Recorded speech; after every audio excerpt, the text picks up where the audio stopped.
A former NFL linebacker stood in the middle of a football field in front of 12,000 people and told Keanu Reeves he was going to put him on the ground. Not as a joke, not in the easy, sporting way of a man who respects his opponent, as a demonstration, as proof of something he needed to prove in front of a crowd large enough to matter. Keanu looked at him across the line of scrimmage. He did not look afraid. He did not look impressed. He said, "Okay." The ball was snapped. 43 seconds later, the stadium was silent. Not because of what happened on the field, because of what happened after. There is a charity football event held every August in Carson, California, called the Pacific Grid Classic. It takes place at Dignity Health Sports Park, a stadium built for 30,000, which on the morning of the Classic fills to about 12, drawn by the combination of former professional players, public figures, and the particular energy of a crowd that has come to watch people try hard at something that no longer requires them to try at all. The field is the same field the LA Galaxy play on. The grass is cut to regulation length. The end zones are painted with the event's logo, a blue and gold compass rose, clean-edged, the kind of design that photographs well. The temporary vendor tents along the West Concourse sell coffee for $5 and breakfast burritos wrapped in foil that stay warm for exactly as long as it takes you to find a seat. The Pacific Grid Classic has raised $2.3 million for youth athletic programs in Los Angeles County over its 11 years. It puts money into programs that can't fund their own equipment. Flag football leagues in Compton, Inglewood, and Watts. A wrestling program at a high school in San Pedro that had gone unfunded for 6 years before the Classic stepped in. It is a serious event about a serious purpose, dressed in the comfortable clothing of a day out. The players on the field are a mix of former professionals, men who played at the highest level and whose bodies still remember the language, even if the fluency has faded, and public figures who have enough athletic competence to belong on a field without embarrassing themselves. The game is full contact, in the way that charitable flag football is full contact. Technically flag, practically enthusiastic. Keanu arrived at 7:40 in the morning in a truck that had seen 100,000 miles. Dark workout pants, a plain gray, long-sleeve shirt, the collar frayed at the left side, old cleats, black, laced tight. He had been asked to participate 3 years running, and had always said yes, which the organizers had learned to rely on because he showed up when he said he would, did not require special handling, and genuinely seemed to enjoy the morning. It was not a former professional athlete. It had trained his whole adult life, martial arts, stunt work, the physical demands of roles that required a body capable of taking punishment without catastrophe. It was in his 50s and moved in the particular way that men who have trained consistently for decades move. Not young, but capable, with the economy of someone who has stopped needing to prove anything about his body and simply uses it. He did not draw attention when he arrived. He did not bring security. He put his back down on the sideline bench nearest the south end zone, lasted his cleats, and went to stretch. The man who made the bet was named Darnell Cross. He was 44 years old. He had played 8 seasons as a middle linebacker for 2 NFL franchises, earned 2 Pro Bowl selections, and been named to 1 All-Decade team. He was 6'2" and 241 pounds on the morning of the Classic, down from his playing weight of 253. Though no one watching him move across a football field would have called the difference significant. He arrived in a black SUV with his name on the back window.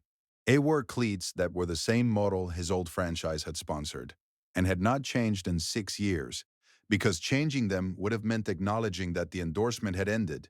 He signed autographs at the gate for 20 minutes before walking onto the field, and he signed them with the particular efficiency of a man who had signed tens of thousands and had made an art of the speed without losing the appearance of the warmth.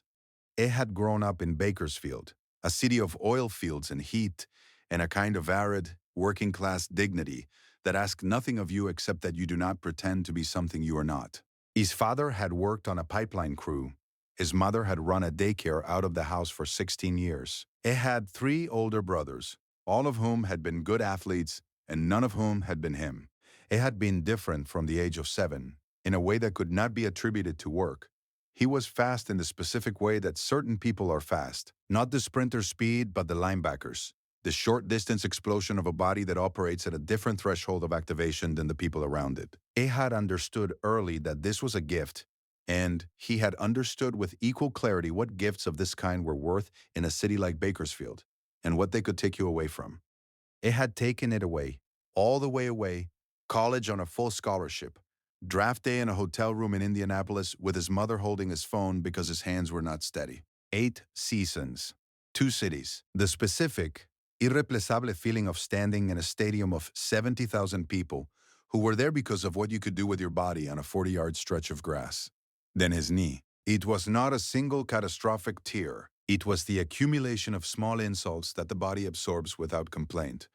Until October afternoon in the second quarter of a game against a team he had beaten cleanly 4 times before, when the thing that had been accumulating arrived all at once, and he went down in a way he recognized immediately as different from every other time he had gone down. It played one more season. His speed was gone. Not diminished. Gone. And what remained was technique and intelligence and the ability to be where the play was going, because he had seen enough football to know before it happened. It was still good. He was no longer unreachable. The franchise released him in March of the following year. A form email, a 2-sentence statement, a courtesy call from a coordinator he had never liked. He had been managing that release in various forms for 5 years. The management had taken a particular shape. He stayed on the charity circuit, events like the Classic, appearances, signings, the maintenance of a public presence built around a career that had ended at 39. He trained 6 days a week in a gym in Encino that he partly owned and that bore his name. It was generous with the autographs. He arrived in the SUV with his name on the window. What he had not found was the thing that replaced the specific feeling of standing at the line before the snap, the stadium full, the certainty that no matter what was arranged against him, he was going to win. He had been looking for it for 5 years, and on the morning of the Pacific Grid Classic, watching Keanu Reeves stretch on the sideline in a gray long-sleeve shirt and old cleats, he had decided, in the way that decisions are sometimes made without quite being made, that this field and this crowd and this particular morning were the place to remember what that feeling was like. He had not considered who else was watching. The event ran 2 40-minute halves with a 15-minute break between. Keanu played on the blue team. Darnell played on the gold. They were on the field at the same time for the first time in the 22nd minute, when the gold team's offense lined up against the blue team's defense on the blue 37-yard line. Keanu was playing linebacker. This was noted, quietly, by the people who knew what a linebacker's job was. Darnell was not on the offense. It was coaching the play from behind the line, pointing, adjusting, moving men into position with the quiet authority of someone who had done this 10,000 times for real. He watched Keanu take his defensive position, and he said something to the offensive coordinator beside him, quietly, a comment that produced a short laugh from the 2 men who heard it. Keanu did not hear it, or if he heard it, his face did not record the fact. The play ran. Keanu did his job. He read it correctly, was in the right gap, got his flag. Nothing remarkable, functional, competent, without flair. Darnell watched from behind the line. A sighed loudly enough for the nearest section of the crowd to hear. Whole lot of movie sets. Not a lot of football. A small laugh from the stands. The comfortable laugh of people who have heard this kind of thing before and have not yet decided how they feel about it. Keanu looked at him. He said nothing. The teams reset. The next series ran. The goal team scored on a short pass. Darnell, on the sideline, watched Keanu come off the field, and he said, louder this time, loud enough that there was no ambiguity about who could hear. I'll tell you what, next time my team's on defense, I want in. One play, actor versus linebacker. See how long he lasts. The crowd registered this. A murmur. Some laughter, some silence of the other kind. The kind that wonders whether this is still sport or something else. Keanu stopped walking. He turned. He said, all right. Just that. 2 words, level and without heat. Darnell smiled. He said, you sure? Keanu said, you made the bet. I'm accepting it. He went back to the sideline. He refilled his water. He sat down on the bench at the south end zone and looked at the field with the same expression he had worn since he arrived. On the sideline bench 20 feet to his left, A 16-year-old named Marcus Tillman was watching all of this. Marcus came to every Pacific Grid Classic, had come for the last 3 years, since the event started its partnerships with youth programs in Compton, where he lived with his grandmother, and where he had, at 13, been the best young linebacker prospect anyone at his middle school had seen in a decade. Then the diagnosis: Becker muscular dystrophy. Gradual. Not immediately disabling, but certain in its direction. He would play football for another year, maybe two, with extraordinary luck, and then his body would make the decision for him. He had kept coming to the Classic because it was the closest he could still get to the field. He came with his grandmother on the bus. He sat on the sideline bench because the organizers knew him and had made the accommodation 3 years running. He had a notebook in which he tracked plays, formations, routes, reads, not because he needed to, but because the act of watching and translating was the part of the game that still belonged to him entirely. He had idolized Darnell Cross since he was 10 years old, had the poster, had watched every highlight, had the statistics memorized. He had been watching Darnell this morning with the look of a person who has discovered something they did not want to discover. The play came in the 31st minute of the second half. Gold team on defense. Blue team, 3rd and 6, at their own 41. Keanu was on the blue offense, lining up wide right. Darnell had souped himself in at middle linebacker. He was wearing gold number 52, his number, the one the franchise had retired. He stood at the line with his hands on his knees, and he looked at Keanu with the particular focus of a man who has been waiting a long time for something and has finally arranged for it to arrive. The crowd had risen 15% in ambient volume since the bet was announced. People who had been watching casually were watching specifically now. Marcus had put down his notebook. The ball was snapped.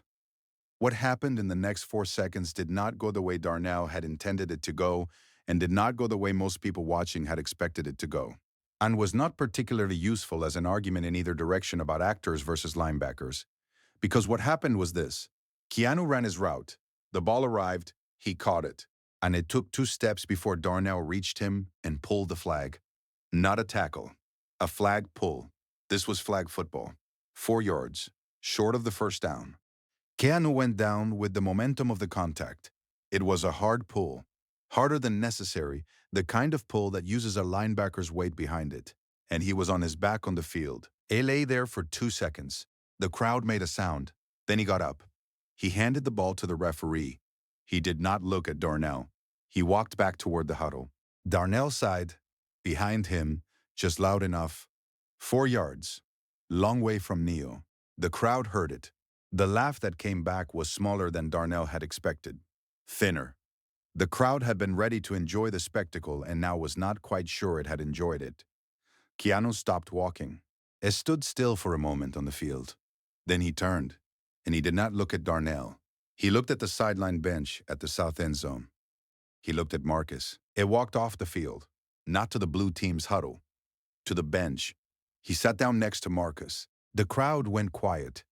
Not the loud quiet of a crowd waiting for something, the still, attending quiet of a crowd that has understood that something is happening that it did not put on its schedule. He sighed. What did you see? Marcus looked at him. He said, What? Keanu said, On that play. What did you see? Marcus looked at his notebook. He had not written anything on the play yet. His pencil was still in his hand. Side corner was playing off coverage. If the route broke 3 yards deeper, you had a lane before the safety rotated. Keanu sighed, I thought so. I ran it shallow because I thought the underneath route cleared. Marcus said, It didn't. The linebacker cheated inside on the snap. Keanu sighed, Yes. He looked at the field. The game had paused. A timeout, called by someone who understood that the energy of the stadium needed a moment to find itself. He sighed, You've been tracking every play. Marcus said, I do every year. Keanu said, How long have you been coming? Marcus said, 3 years. Keanu said, What's your name? Marcus said, Marcus. Keanu said, You played. Marcus said, Linebacker, middle, 2 years of middle school. A pause. Keanu said, Then what? Marcus was quiet for a moment. He sighed. Then I couldn't anymore. Keanu did not fill the silence. He let it stand the way a sentence that has been said simply deserves to stand. Then he said, The notebook, Do you go back through it? Old games, old events? Marcus said, yes. Keanu said, what do you do with it? Marcus said, nothing. It's just, I like to know what I saw. When I'm watching something, I want to understand it, not just watch it. Keanu said, that is not nothing. Marcus looked at him. Keanu sighed, there is a coordinator at a youth program in Inglewood. His name is Coach Harold Webb. He has been trying for 2 years to find someone who can break down game film for his players in a way they can actually use. He has good kids and not enough people who see the game the way they need someone to see it. He looked at Marcus. He said, would you be willing to meet him? Marcus said, I'm 16. Keanu sighed. I know. Marcus said, I'm not. I mean, I can't. Keanu said, I know what you can't do. I am asking about what you can. The crowd had stayed quiet, not watching them with the crowd's usual appetite, but with something more careful. The way people watch when they have understood they are witnessing something that is not for them and have chosen to be still rather than intrude.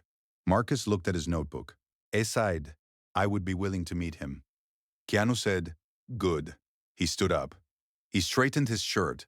He looked back at the field where the timeout was ending and the teams were regrouping. He sighed, what formation do you think they're going to run? Marcus looked at the field. He studied it for 4 seconds. He said, stack right. They've been setting it up for 3 possessions. Keanu nodded. He went back to the field. From the stands, it was not clear what had been said. Most of the 12,000 people in Dignity Health Sports Park saw a man walk off the field after a hard flag pull, sit next to a kid with a notebook, talk to him for 3 minutes, and go back in. That was enough. The crowd that had been waiting for a spectacle had received something it did not have a name for, and the silence it produced was the kind that comes not from shock, but from recognition.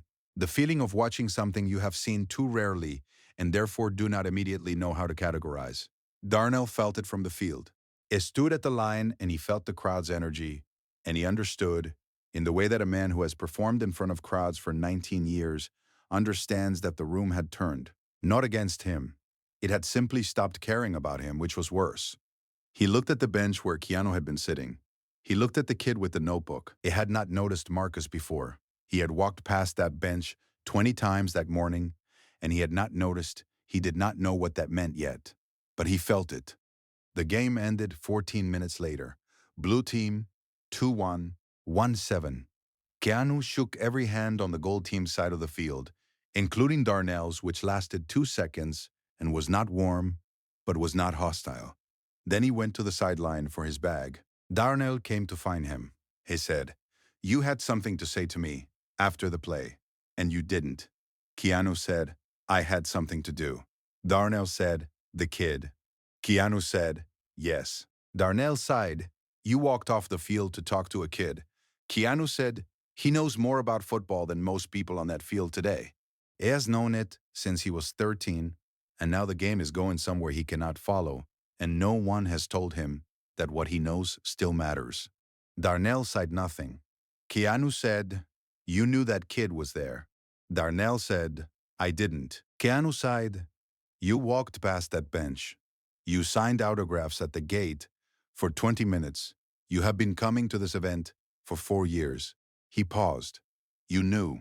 Darnell looked at the field. He sighed, I don't know what you want me to say. Keanu sighed, I don't want you to say anything. I want you to think about what you were doing out there today, what you needed to prove, and who was watching you prove it. Darnell sighed, it was a crowd moment. That is what these events are for. Keanu said, partly. Darnell said, I did not mean anything by it. Keanu said, I know. He picked up his bag. A sighed, you were a great linebacker. I have watched tape of you. The 2016 playoff game against Seattle, the fourth quarter sequence where you diagnosed 3 plays in a row before the snap. I have never seen a linebacker read a formation that fast. It was something to see. Darnell was quiet. Keanu said, that does not leave a person. That kind of understanding does not expire when the body does. But you have to decide what to do with it. You have to decide whether it belongs to you or to who you used to be. He started for the parking lot. Then he stopped. He sighed, Harold Webb, Inglewood. He could use someone who actually knows what a linebacker reads, not just in film sessions, in person, on a field. teaching it. It cited simply, not as a challenge, not as instruction, as the offer it was. It went to his truck and drove out of the parking lot while the vendor tents were still up and the field crew was still collecting flags. A did not see Darnell go back to the bench. He did not see Darnell sit down next to Marcus for 11 minutes while the stadium emptied. He did not know what was said. He had not asked to know. What Marcus told his grandmother on the bus home that afternoon was this. The man from the poster sat down next to him and asked him about his notebook. Not like a question you ask a kid to be polite. Like a question you ask because you actually want the answer. His grandmother said, "And what did you tell him?"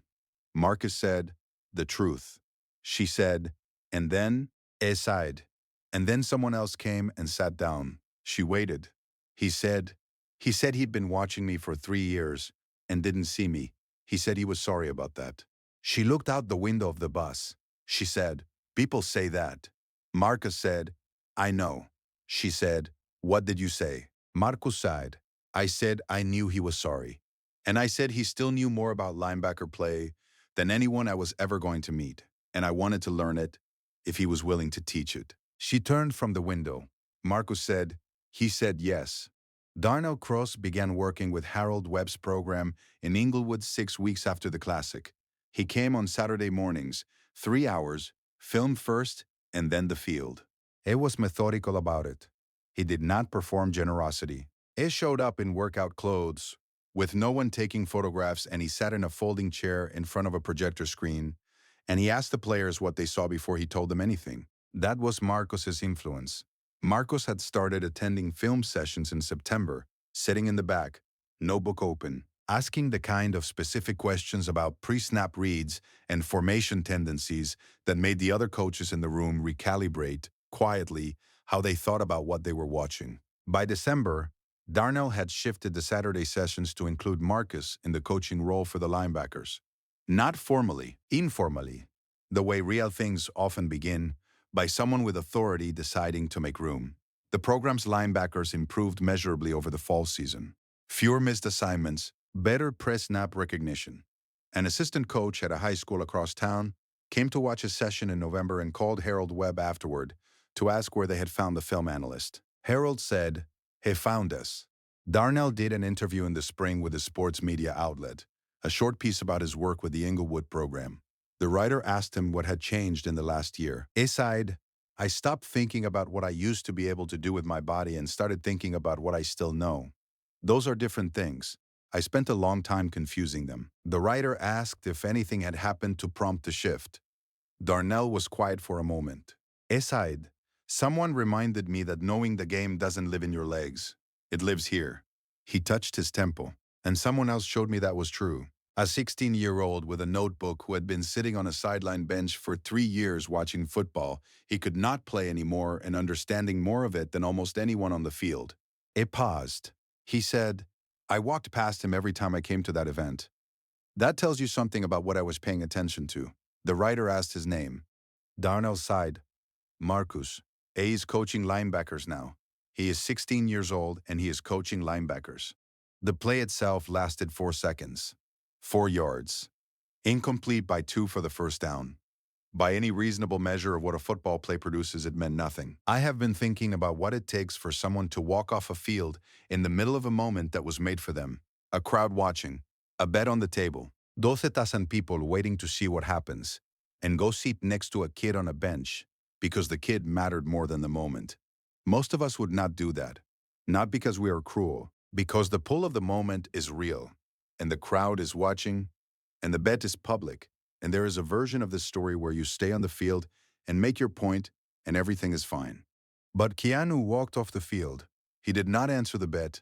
He did not take the crowd's energy and do something with it. He simply recognized that the most important thing happening in that stadium at that moment was not on the field. And what I cannot stop thinking about is Darnell. Not because he was wrong to make the bet. He was wrong, but that is not the interesting part. The interesting part is that he walked past the same bench for 3 years, 4 events, 48 Saturday mornings of sign-ins and autographs, and cleats with the old franchise name, and never once sat down. He sat down finally because someone else sat down first, and made it possible to see what was there. That is what the play cost him. Not the 4 yards, not the crowd turning. The recognition that the most important thing he still had, the thing he had built in Bakersfield, on a pipeline worker's wages, and a gift that no one could take from him, was sitting 20 feet away in a notebook, and he had walked past it 100 times without stopping. I am not sure I would have done better. I am not sure any of us would. This story is fictional, inspired by Keanu Reeves' well-known reputation for seeing what rooms miss and sitting down with a person the room forgot to notice. If something in it stayed with you, drop a comment and tell me the specific thing. I read every one. And on stories like this, one where the thing that matters is quiet and easy to miss, I am especially curious what you heard. If you know a young person who has lost access to the thing they loved and has not yet found out that what they know still belongs to them, share this with them. Not because a story solves anything, because sometimes you need to hear that the notebook matters before anyone tells you that it does. Subscribe if this is the kind of storytelling you want more of. One story every week, as carefully as I know how. See you in the next one.